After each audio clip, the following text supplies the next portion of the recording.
We had a family come in, and this family, the man and woman were living together. She had two sons by a different marriage, and one of them was, I think, 19, one 21. Now, what will happen? And they were tree huggers.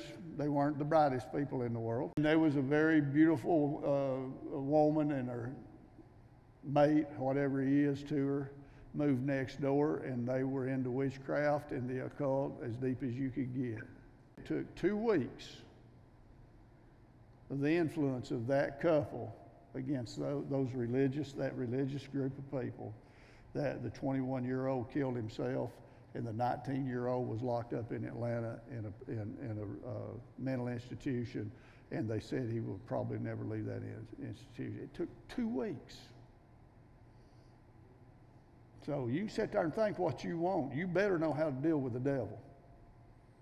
Well, you mean that happened in the holy city of Cleveland? It sure did.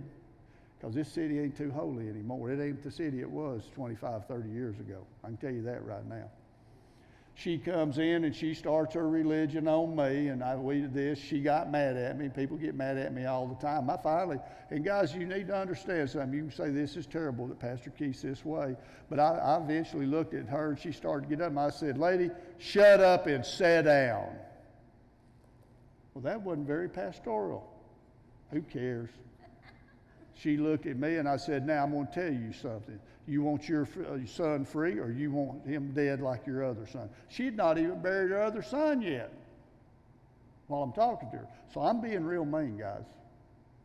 But you see, sometimes you need to tell people the truth to save them. She looked at me and said, what do I need to do? And I said, I'm going to pray over this prayer cloth, and I'm going to give you this prayer cloth, and you're going to that mental institution, and you're going to put this prayer cloth around his hand. And I said, God's going to deliver him. And I'm not the first person that's done something like this. Shambach sent a box of candy into a mental institution. So there's all kind of, I know I'm on good ground because of Acts 19:11 and Brother Shambach's stories and others. And so they go down there and they put it on this young man's arm. This was on Monday, I think, Monday or Tuesday.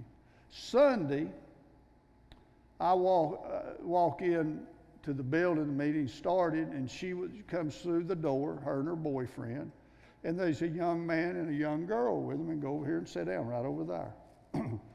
When the meeting is over with, I walk up and I look at him, and she said, "This is my son that you prayed for.